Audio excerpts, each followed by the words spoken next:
사도 바울은 로마에 있는 성도들에게 이 편지를 보내면서 그의 심정, 뜨거운 심정, 불타오르는 심정으로 이 편지를 보내셨는데, 오늘 그 로마에 있는 성도님들이 이 편지를 읽으면서 그들의 마음이 어땠을까?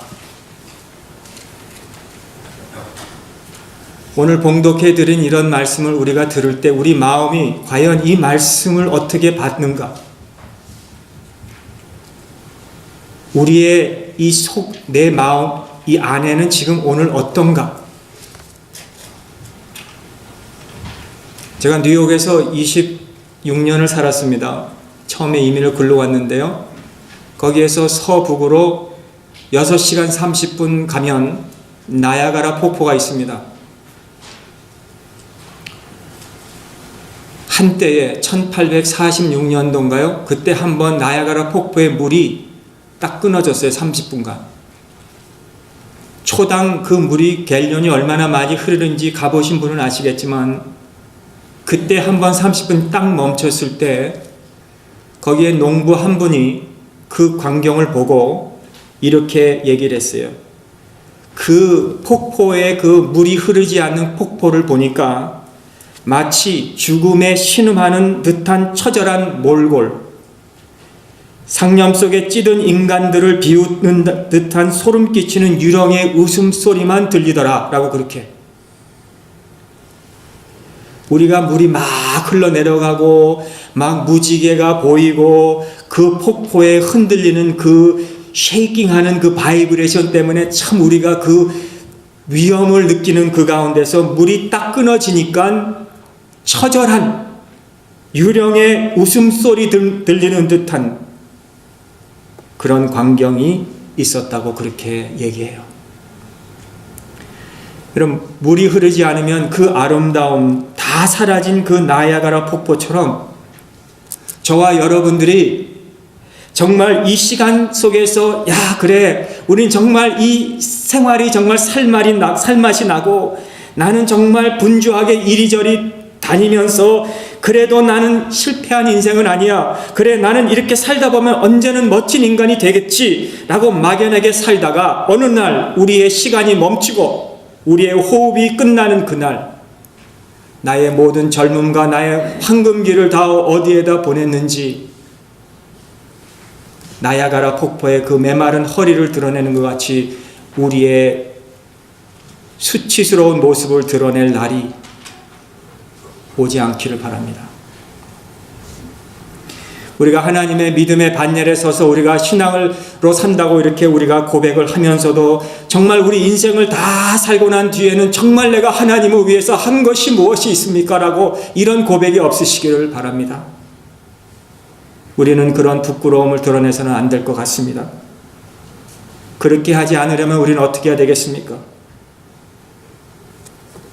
그 나야가라 폭포가 흐르지 않은 것은 이어리 그 레이크에서 빙산이 딱 내려오는 길을 막아버려 가지고 물이 흐르지를 못해 가지고 그렇게 됐다는 거예요. 지금은 메마른 나야가라를 보고 싶어도 볼 수가 없어요. 왜냐하면 지금도 얼마나 펑펑 내려오는지 몰라요.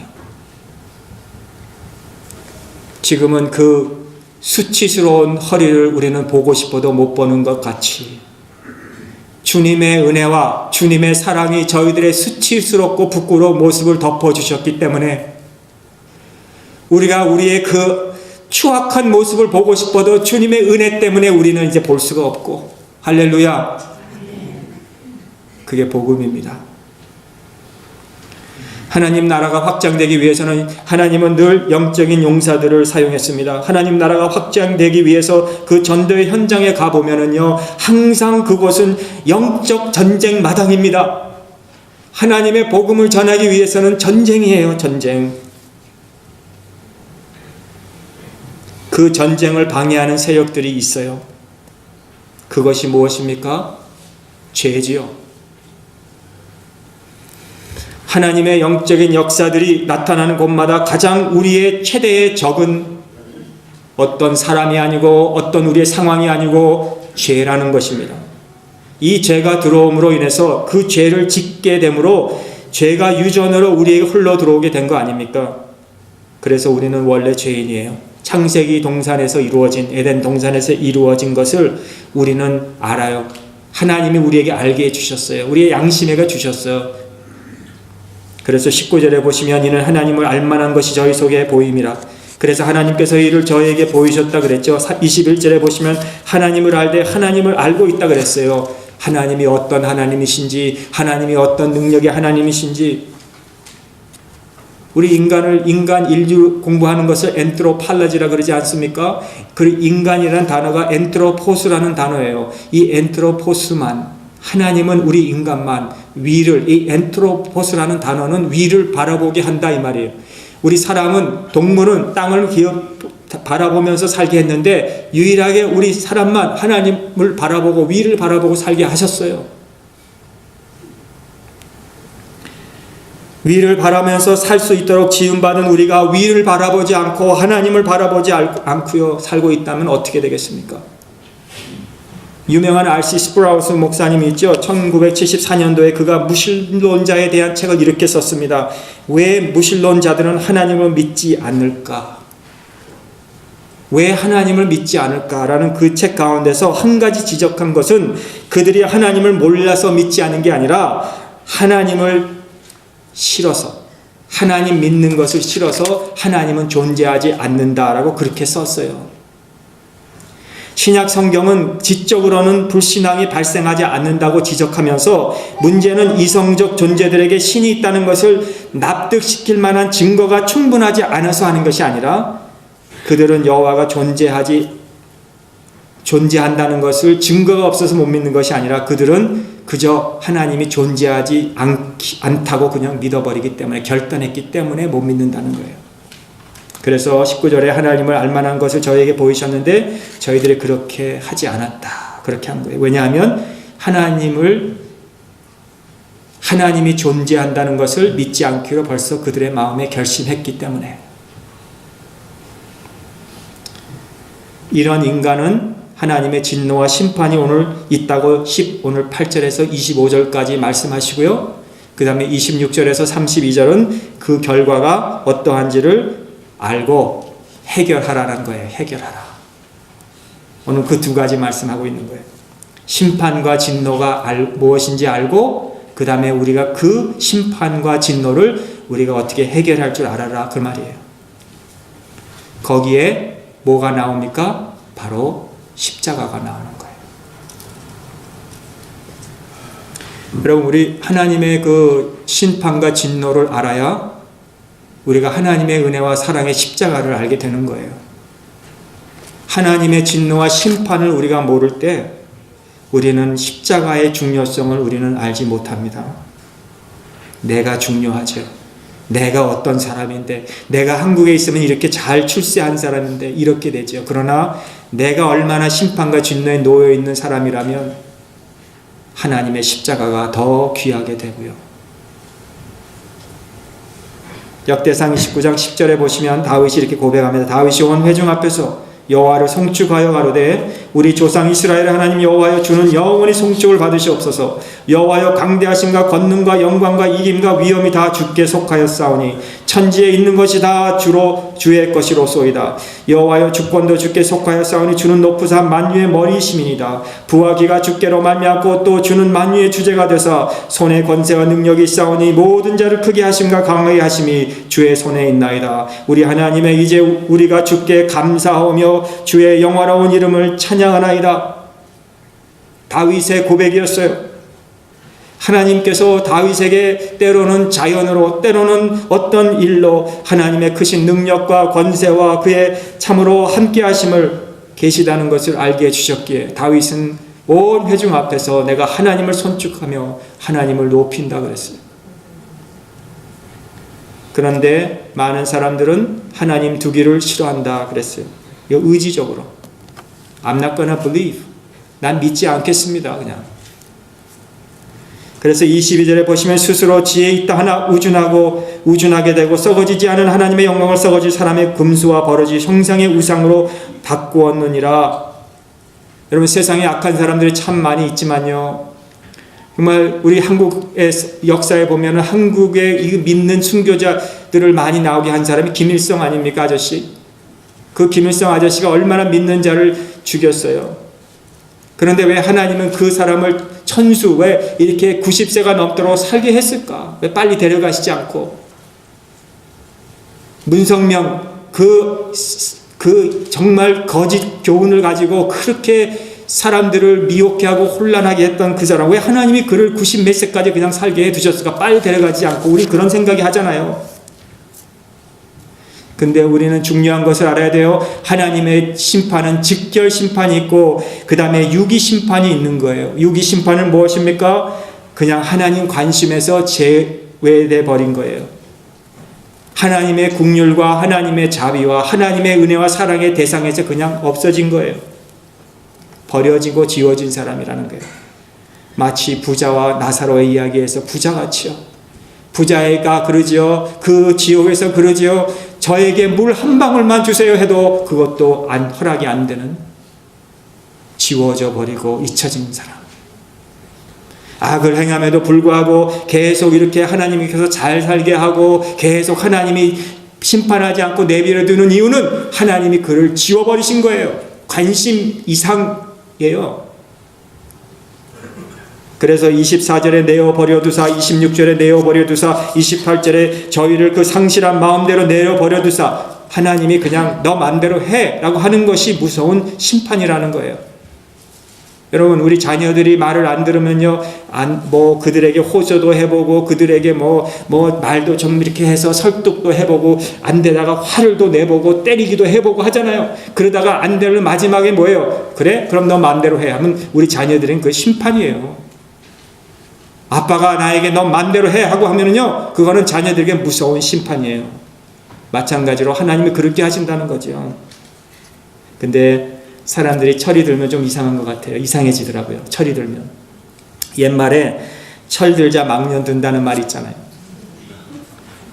철이 들 쯤 하니까 이제는 망년이 온 거예요. 그런 것 같아요. 여러분, 우리 신앙에 좀 철이 들어야 될 것 같습니다. 신앙에 철이 드는 것을 우리가 어떻게 알겠습니까? 내가 어떻게 신앙에 성숙한 자인가 우리가 어떻게 알겠습니까? 잠언서에 보면은 여러 가지 교훈과 책망과 그런 우리에게 좋은 말씀들이 많이 있잖아요. 그 말씀을 우리가 읽으면서 이 말씀은 정말 나에게 주시는 말씀이구나. 내가 이 말씀을 나에게 꼭 하시는 말씀으로 받아들이고 복음으로 받아들이고 감사하게 되고, 그래 내가 이렇게 살아면 안 되겠구나, 이렇게 살아야지 하면서 하는 것이 신앙에 철든 사람이라는 거예요. 이사야 6장 5절에 보면 이사야의 선지자가 이렇게 고백하죠. 화로가 나여 망하게 되었도다. 나의 입술이 부정한 사람이며 입술이 부정한 백성 중에 거하면서 만군의 여호와의 왕을 배웠음이니라. 하박국 3장 16절 내가 들었으므로 내 창자가 흔들렸고 그 목소리로 인하여 내 입술이 떨렸도다. 무리가 우리를 치러 올라오는 환난 날을 내가 기다림으로 내 뼈에 썩이는 것 같이 들어왔으며 내 몸은 내 처소에서 떨리는도다. 욥기 42장 6절 그러므로 내가 스스로 한하고 티끌과 제 가운데서 회개하나이다. 누가복음 5장 8절 주여 나를 떠나소서 나는 죄인으로소이다. 이게 다 누구들의 고백이에요? 위대한 신앙의 사람들의 고백 아닙니까? 선지자들의 고백이고 베드로의 고백이고, 그렇다면 하물며 우리는 얼마나 더 무섭고 떨리는 마음으로 하나님 앞에 서 있으며 앉아 있으며 고백해야 되지 않겠느냐는 거죠. 그런데 우리는 참 이상하게 살아요. 우리 마음속에 생각에 예수 믿으면 그저 만사형통하고, 예수 믿으면 그저 우리 안 될 것이 없는 것 같고, 여러분 예수님 믿으면 우리 다 됩니까? 안 되는 거 없습니까? 실패 안 합니까? 병 안 듭니까? 원하는 거 다 가질 수 있습니까? 우리가 사실 원하는 거 다 가지고 기도하는 대로 다 이루어지면 사실 그건 저주죠. 때로는 하나님께서 우리에게 어려움도 주시고 만사형통 반대로 우리에게는 힘든 일도 만나게 하시고, 그런 삶 속에서 우리가 뭐를 바라봐야 돼요? 나는 참 연약한 존재이고 나는 죄인이고 나는 십자가의 은혜가 필요한 사람이구나 깨닫게 된다는 거죠. 우리는 이 만사형통이란 진단서를 가지고 살아요. 교회 다닙니까? 만사형통해요. 예수님이 잘 믿어요? 그러면 뭐든지 잘 형통할 거예요. 이런 진단서를 가지고 우리가 거짓 속임수에 넘어서 산다는 거예요.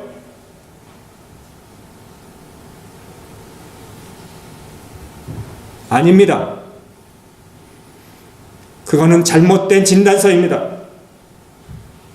그러다가 우리가 실망할 때가 얼마나 많이, 예수 믿었는데도 아무것도 안 되네? 그럼 왜 믿어? 하면서 우리가 교회를 떠나고 우리가 신앙을 버리는 사람들이 얼마나 많이 있습니까? 뭘 잊어버렸어요? 내 자신을 잊어버린 거예요. 내가 얼마나 그 허리가 나오는 이 추한 나인지, 그리고 얼마나 내가 십자가의 은혜가 필요한지를 다 잃어버리고 살았기 때문입니다. 교회는 바로 그런 우리를 길러내게 하는 곳이 교회예요. 제가 자꾸 우리 한국 얘기해서 죄송하지만 우리 어르신도 계신데 1960년도나 그 말에 60년도 말에 참 한국이 어려웠잖아요. 그래서 우리 어르신들은 참 힘들게 살았어요. 그래서 우리 어르신들은 지금도 음식 드실 때도 안 남기고 드세요.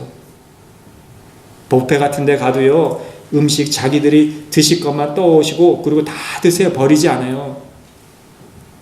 미국에 사는 우리들, 풍부한 우리들은 막 그냥 이것저것 접시에 갖다 놓고 먹다가 또 싫으면 버리고, 저도 좀 그럴 때가 있는 것 같아요. 얼마나 잘못된 이게.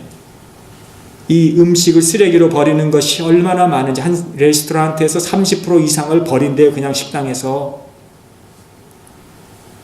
근데 지금 이 세계는 배고파서 앓고 있잖아요. 여러분, 우리가 음식 한 접시 드시더라도 딱 우리가 먹을 수 있는 것만 듣고 절제하는 것이, 이것도 이 우주를 사랑하고요, 다른 사람들을 사랑하는 겁니다. 어려움을 지내면서 우리 어르신들이 감사하고 지내잖아요. 감사. 그래서 어르신들 힘든 가운데서 살아나신 어르신들은 조그만 것을 드려도 감사합니다 그러잖아요. 우리는 조그만 거 주면 이거를 뭐 선물이라고 주고 있어? 이러잖아요.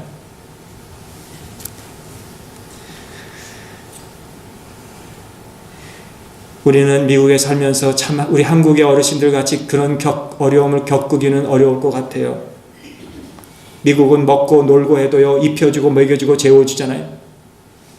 길바닥에서 누워 자도요, 저 샤워하라고 시설을 만들어주고 거기서 재워도 주고 음식도 주고 옷도 갖다 주고 해도요, 또 이따가 실증 나면 길가 나가서 또 이렇게 살다가 또 거기서 춥고 떨고 그러면 또 갖다 데려다 놓고 그러잖아요. 그게 미국이에요. 일 안 해도 먹고 놀고 잘 수 있는 곳이에요. 이런 환경 속에서 우리는 어려움을 겪지 않지만, 이런 물질적인 어려움을 우리는 겪지 못하지만, 그러나 영적인 어려움을 우리가 겪고 있어야 된다는 말이죠.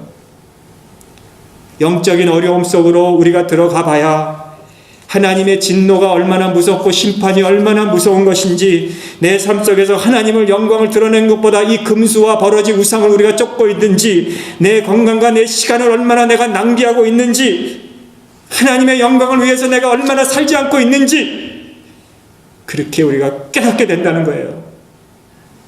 영적인 시름과 어려움에 우리가 들어가 봐야 된다는 거예요.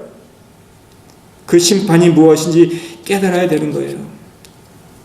19절에 보시면, 이는 하나님을 알만한 것이 저희에게 보임이라. 하나님께서 이를 저에게 보이셨느니라. 하나님이 깨닫게 하시고 보이게 하셨다는 거예요. 그런데 사단이 아니다는 거예요.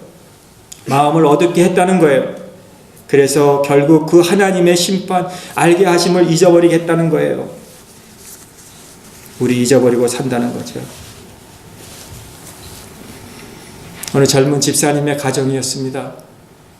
아내가 배가 이상해서 병원에 갔는데 무서운 그 위암이라는 이 선고를 받았어요. 그러니까 이 아내가 이렇게 위암이라는 선고를 받으니까 이 아내만 아픈 게 아니고요, 그 남편도 아프고 자녀들도 아파하고 부모님, 어머니도 아파하시는 거예요. 그러니까 이 아내가 진단을 내린 다음부터는 온 가족이 하나님 앞에 나와서 새벽마다 부르짖는 거예요. 그렇게 미지근하게 신앙생활을 하던 사람들이었습니다. 뭐 대충 그저 그런저런 그렇게 하나 피프로 그렇게 신앙생활하던 사람이 이 아내가 진단을 받고 나서 온 가족이 뜨겁게 하나님 앞에 기도하더니, 그렇게 기도하니까 목사님도 기도하고 장로님도 기도하고 온 성도님들이 그 가정을 위해서 기도해 주기 시작했던 거예요. 그럭저럭 그냥 대충 신앙생활 하던 나이롱 신자 가정이 갑자기 기도를 하게 되고 하나님 앞에 부르짖게 되더니 그 안에 놀라운 신앙이 생긴 거예요. 그러니까 이제는 그 위암도 무섭지가 않은 거예요.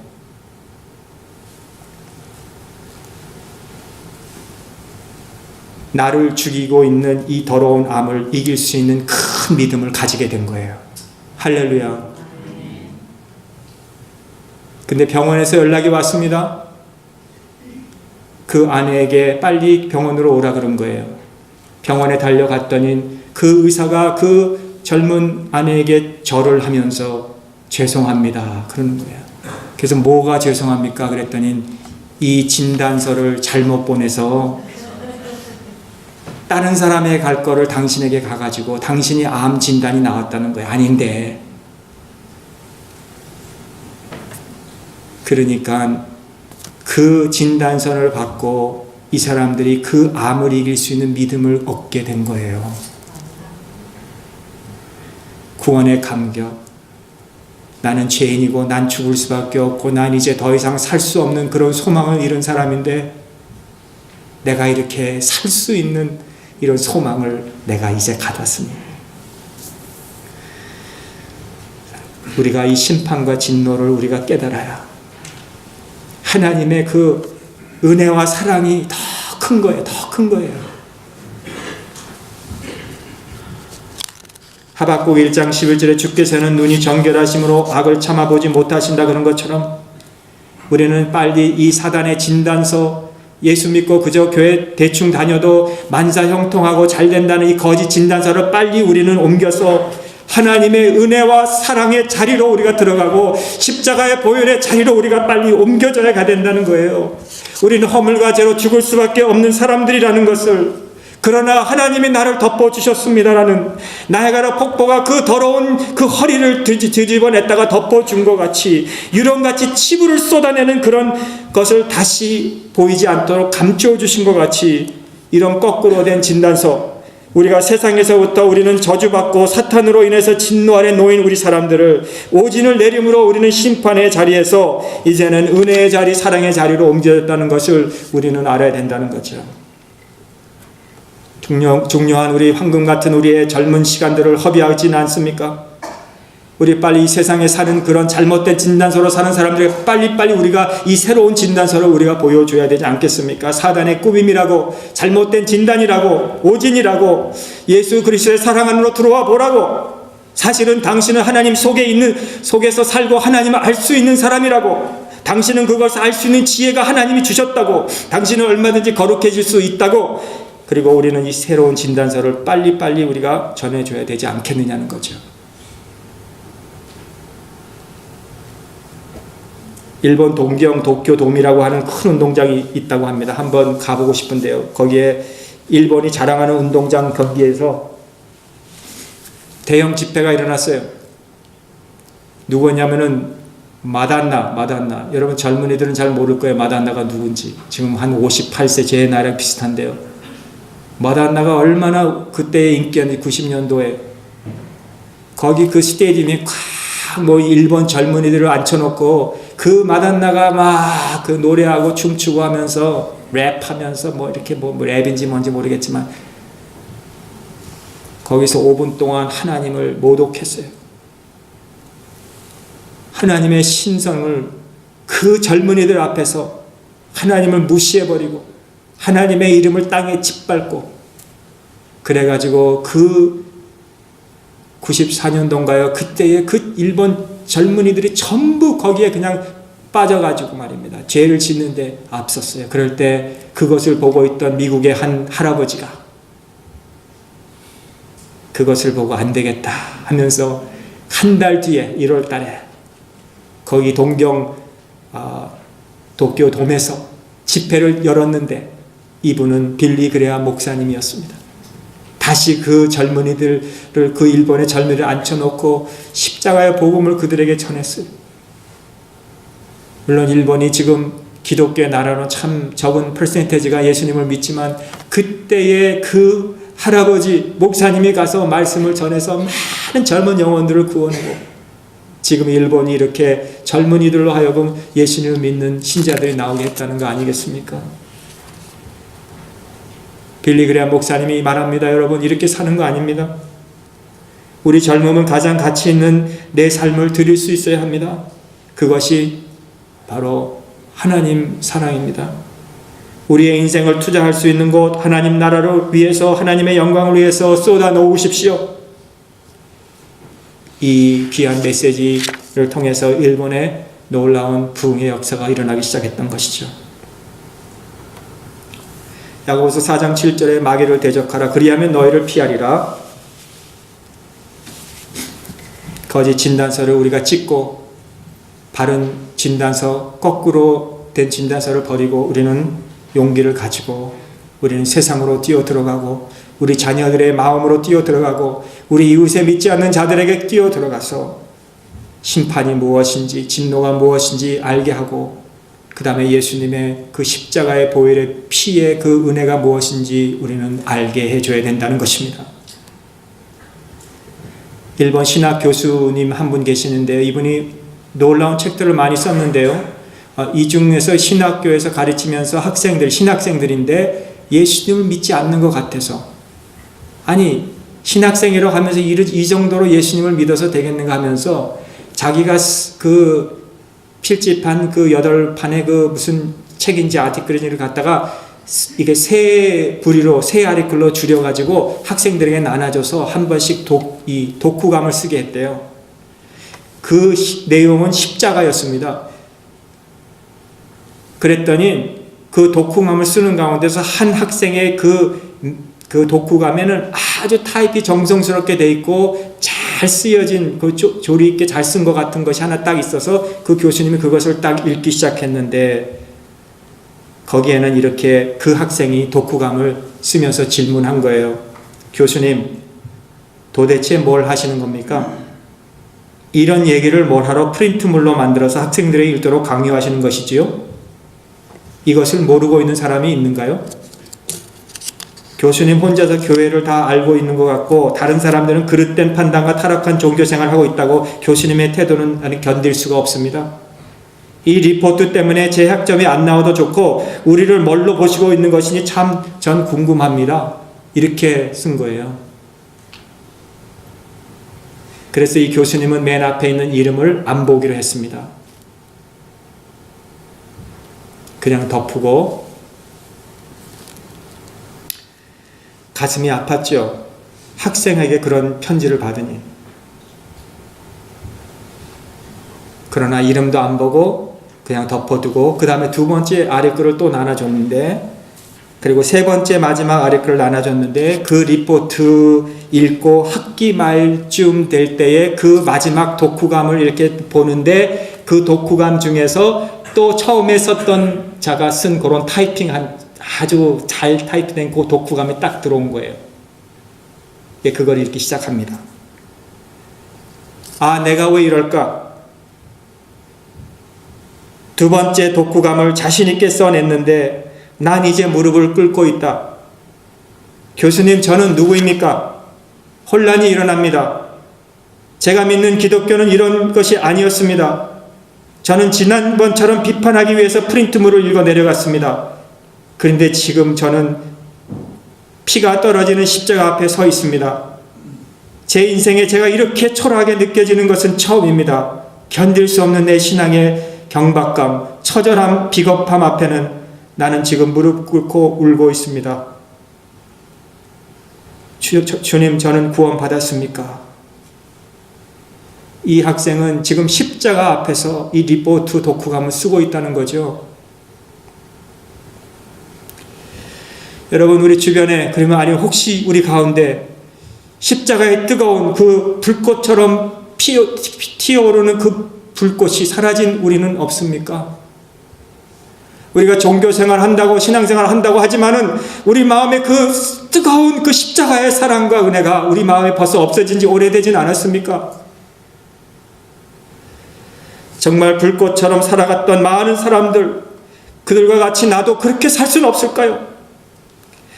그리고 그들과 같이 세상의 유혹과 세상에 뿌려지는 것들을 우리가 뿌리치며 승리할 수는 없을까요? 그들은 모두 공통점이 있었어요. 그들에게는 분명한 십자가가 그들 앞에 놓여 있었고요. 그들은 그 십자가 앞에 무릎을 꿇고 울고 있었다는 점입니다. 평범한 사람들이었지만 비범하게 살았던 사람들, 우리랑 똑같은 사람이지만 고난이 무엇인지 알았던 사람들, 우리가 그렇게 살던 사람들 같이 살 수 있기를 주님의 이름으로 축원합니다. 진노와 심판에 있을 때 그리스도의 사랑을 가지고 승리할 수 있는 우리 평강의 모든 우리 성도님들이 되시기를 주님의 이름으로 축원합니다. 기도하겠습니다.